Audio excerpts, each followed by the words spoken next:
It's around 5:40 in the afternoon, so there's really only about 40 minutes of useful light, probably less, considering that it's been raining all day and it's still going, just not as heavy. There's one benefit, at least aesthetically, to the rain. The rain, once it soaks the environment, it seems to also change the color of the environment a little bit. Kind of highlights the colors. So that's interesting. If the wood gets soaked, the wood seems to take up a different shade, which is interesting. If the leaves get soaked, they tend to take up a darker overall color, which changes the feel of the environment as a whole. It's interesting.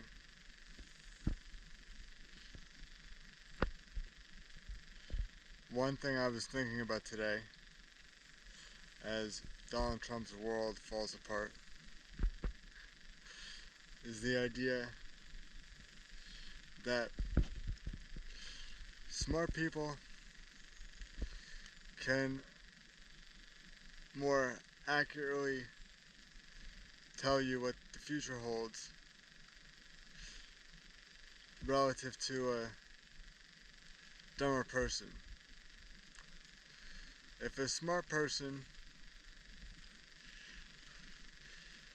tells you something's going to happen in the future,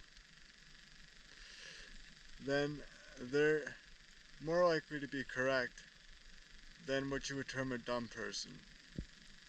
This ability to somewhat accurately predict the future is a hallmark of an intelligent person. I know some people say that you can't predict the future, and in certain circumstances that is true, but in other circumstances that is false. It's funny to me to see the delineation between what I would call optimistic and pessimistic people.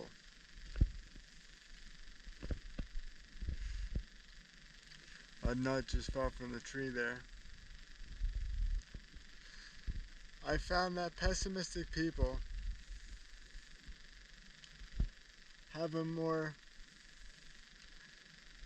innate ability to predict the future than do optimistic people. Optimistic people do not make predictions based on the evidence they see around them. In large part anyway. Optimistic people tend to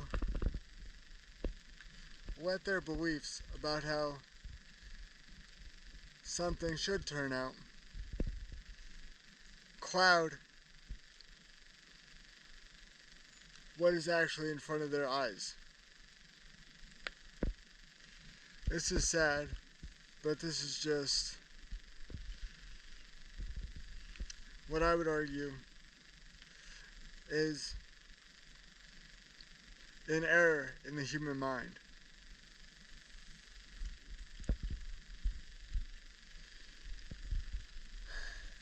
Another interesting thing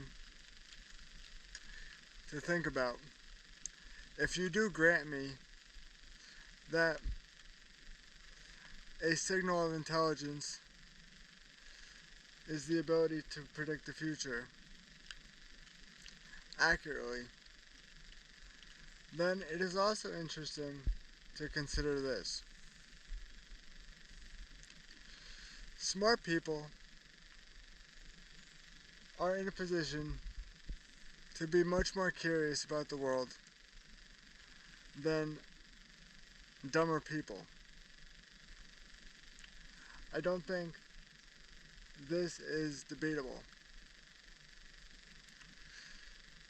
So if we take it a step further and say, what are the consequences of being a more curious person? We can say that curiosity ultimately makes you less certain about the world. So, in a sense, smart people are, in large part, able to predict the future to some degree, but on the other hand, are also faced with the understanding that the future is ultimately very uncertain. This dichotomy is very interesting to me. I think usually subjective questions, abstract ideas are pretty interesting. Objective things are very useful and interesting as well. But how the human mind works to understand the world is also very subjective in nature.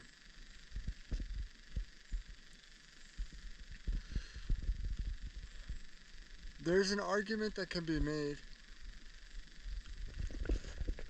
which feeds off my previous video on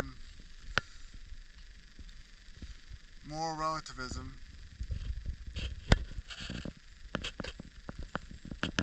and that is that the complexity of the world is the main driver of wars, and it is also why humanity will forever be in a perpetual state of war. If we look to try to understand the implications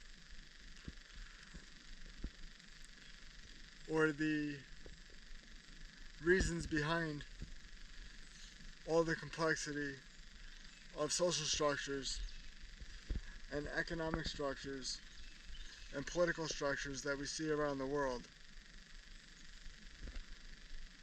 I would argue the underlying thought process, as a bird chirps off to the side there, the underlying thought process or idea is that almost everything in the world is relative. If we take this as true for argument's sake, we can see why there are so many different opinions about almost everything across the societies of the world.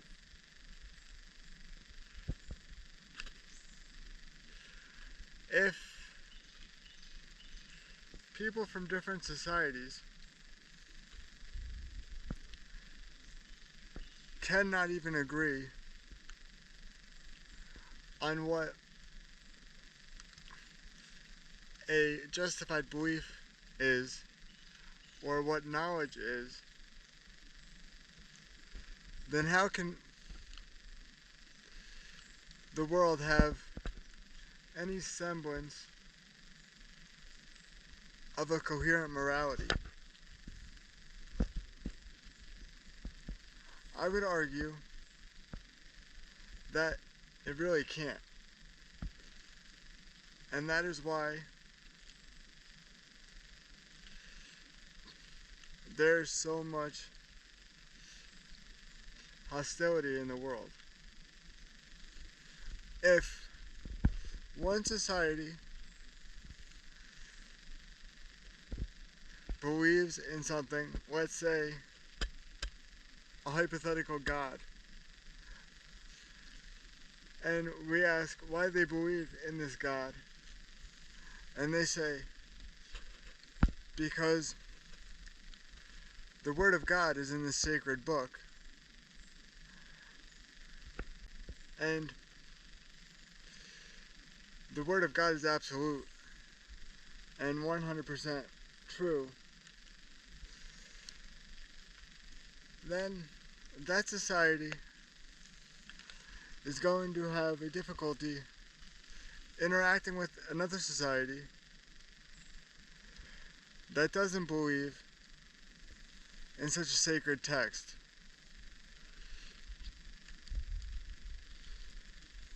If we take this as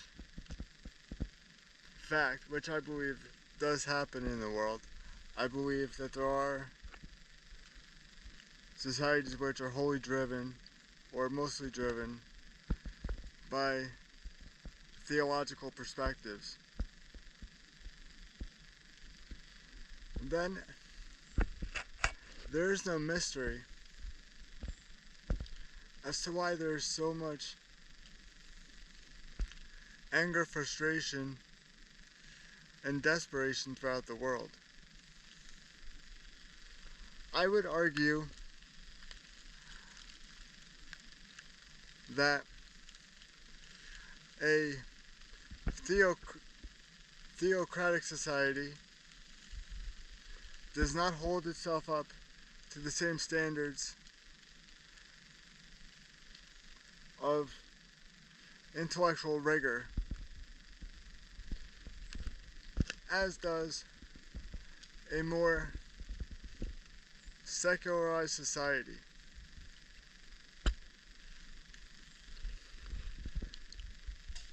I know people like to debate the merits of the scientific method, but the scientific method is the best approach we have to understanding the world around us. It is the best method we have for essentially utilizing the computers we have in our minds, which decode the reality around us essentially every second we are alive.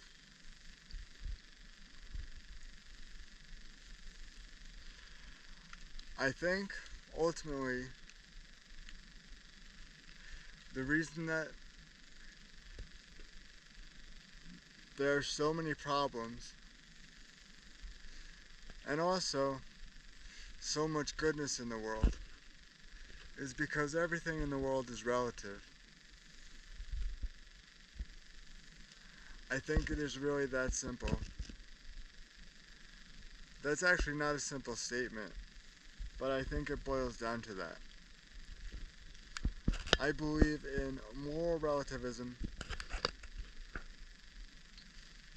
but to some extent, I believe that there are at least some societies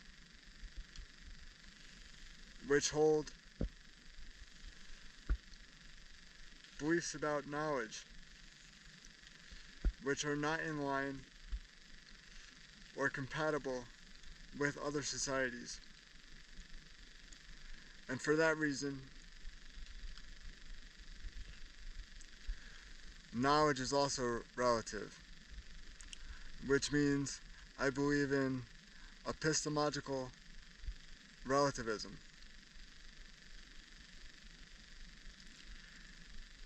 When you believe everything is relative,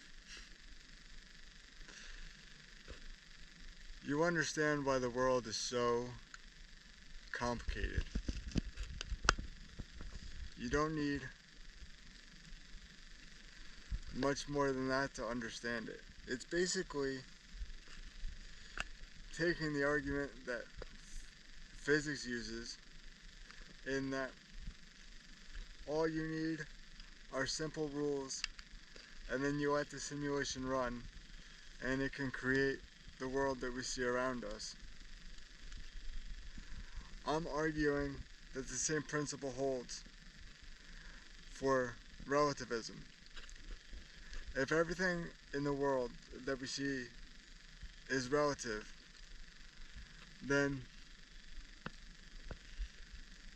essentially everything that humans have created or endeavored to do makes sense. All the conflicts make sense. Even all the good things make sense. Because the good things that have been done have largely only been accomplished on the backs of bad things.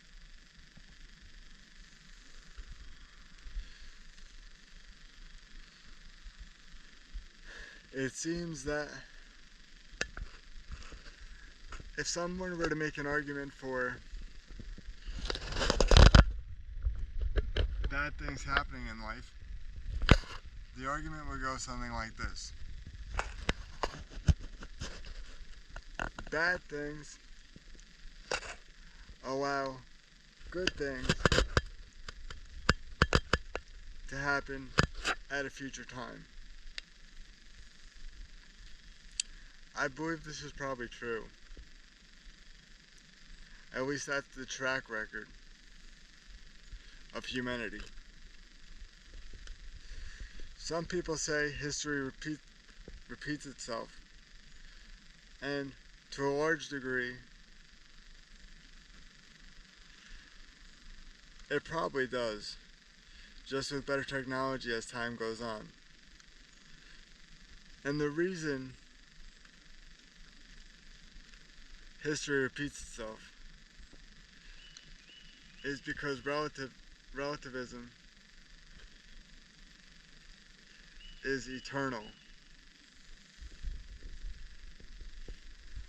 Relativism will exist and be a force in society as long as humans are alive. Not even on this planet, but throughout the solar system, if we can live that long.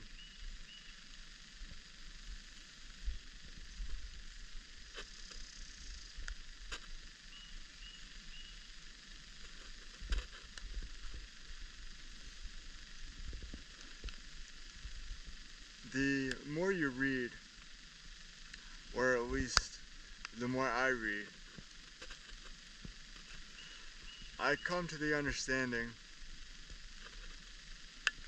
that my interests cannot be satisfactorily summed up in a few terms. I have a lot of interest, and they all kind of overlap. Sociology, psychology, philosophy, politics. The only thing that doesn't overlap with any of that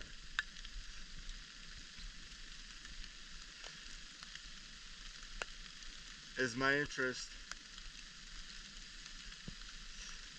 in science, but you could also argue that my interest in science comes from my interest in knowledge.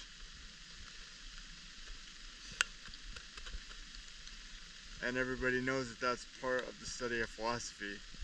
So, at the end of the day, everything is all-encompassing. And that's the theme of what I think life is anyway. It's an all-encompassing adventure as the rain starts to fall harder. I think the only way to truly satisfy the all-encompassing nature of society is to say that everything is relative.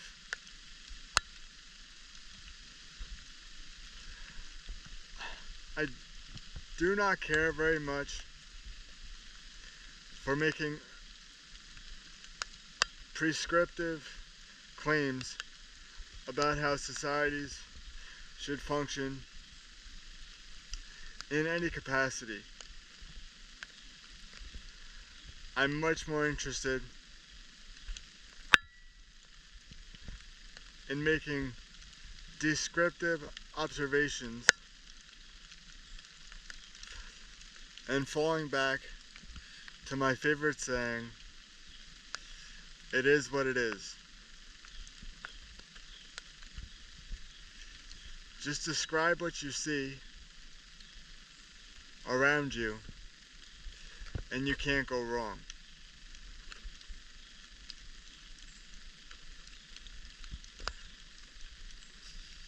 I think the term fool's errand applies when you start to make prescriptive claims about anything.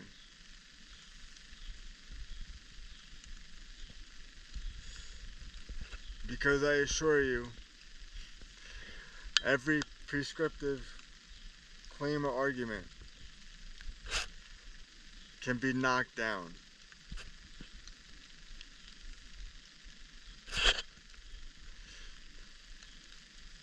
One of the themes of my channel, if you've watched long enough, is that it's very descriptive in nature.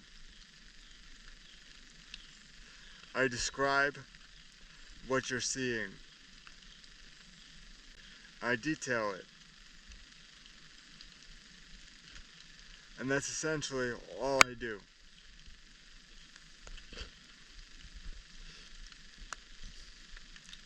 I don't tell people how they should be, although I will give my opinion on Republican politics, because I do consider most of those people evil. But aside from that, I try to give only a description of the world as I see it.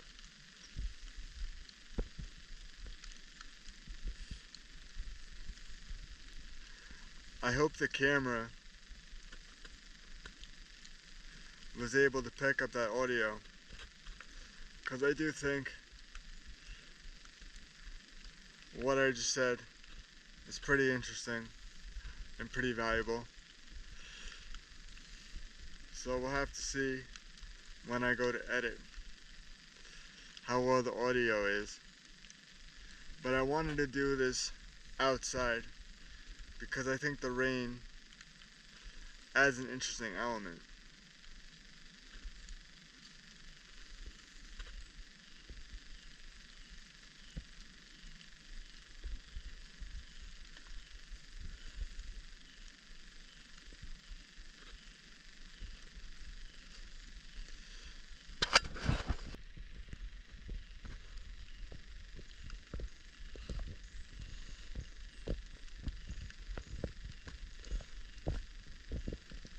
This GoPro constantly amazes me in how it manipulates what is actually being shown. In reality, everything is much darker right now than is being shown through the camera lens. The camera lens, for whatever reason, is showing me a very bright picture. That bright picture is nice aesthetically, but it is not accurate.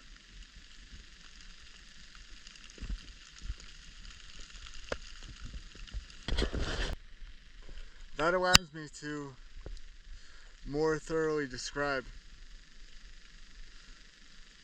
what I mean when I say I tend to only give a descriptive account of the way I see the world. When I say the world is relative, that is different from saying that people should act, or society should act, in a relativistic way.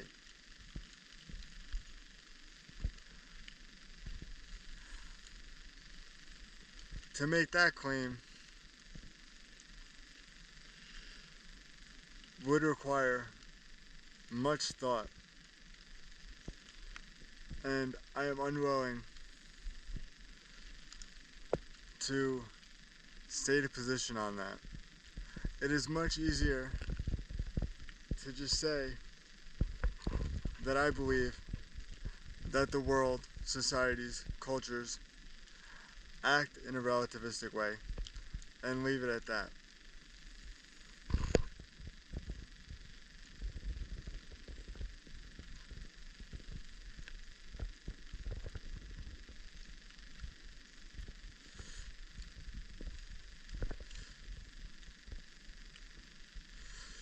It's too bad that the temperature is going to drop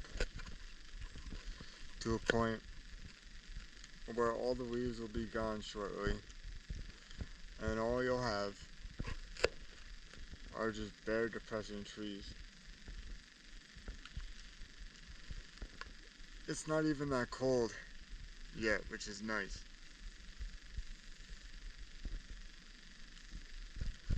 But soon enough it will be.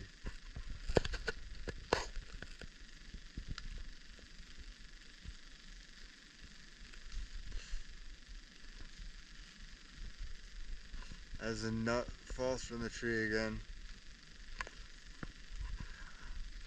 I really do think that if you're standing under a tree, the birds, either through your noises or just intentionally, they tend to drop a lot of nuts. And it's actually a hazard. I was saying the other day in one of my hiking videos I just put up that there were two main hazards throughout the hike. One would be mechanical injury, and one would be a snake bite. And I guess getting hit by a falling nut from a tree would be considered a mechanical injury. But I wasn't thinking of that possibility at the time. But that is for sure a real possibility.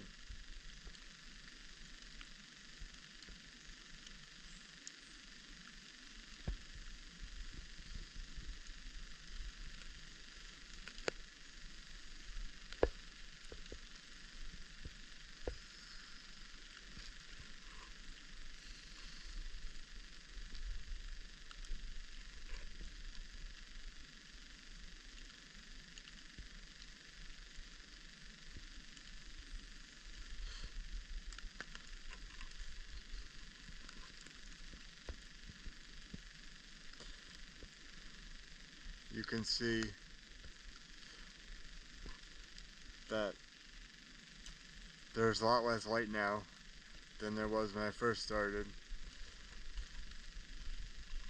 As another nut falls with high velocity down to the floor there. One of the things that's pretty interesting about these videos is when I go to watch the video initially, everything appears so bright. And then as time goes on, say 30 minutes, 45 minutes, an hour, you can see that by the end of the video, just in a short time, there's almost no light. So it's interesting to see. One of the things that I like to do is to finish the video and then immediately look to see the beginning of that video and compare the beginning of that video to what I'm currently seeing outside, with it being much darker at that time. And that's always pretty trippy to me.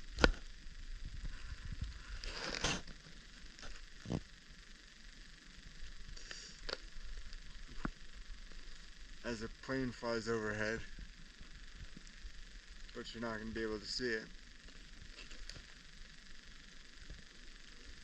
Maybe you can hear it.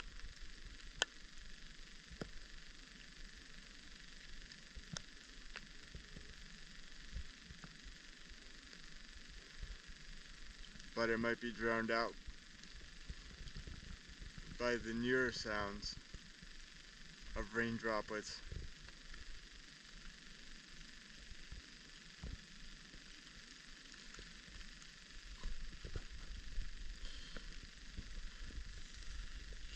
This is important. This entire time, I've been using this tree as a handhold. Always have a handhold. It's been raining all day. It's very slippery. It's very wet. So I just decided to stay in this one particular spot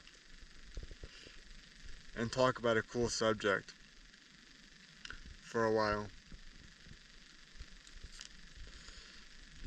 That is going to be the end of the video.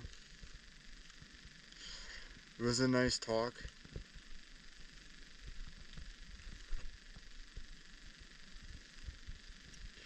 And I'll leave you with some remaining shots of cloud cover.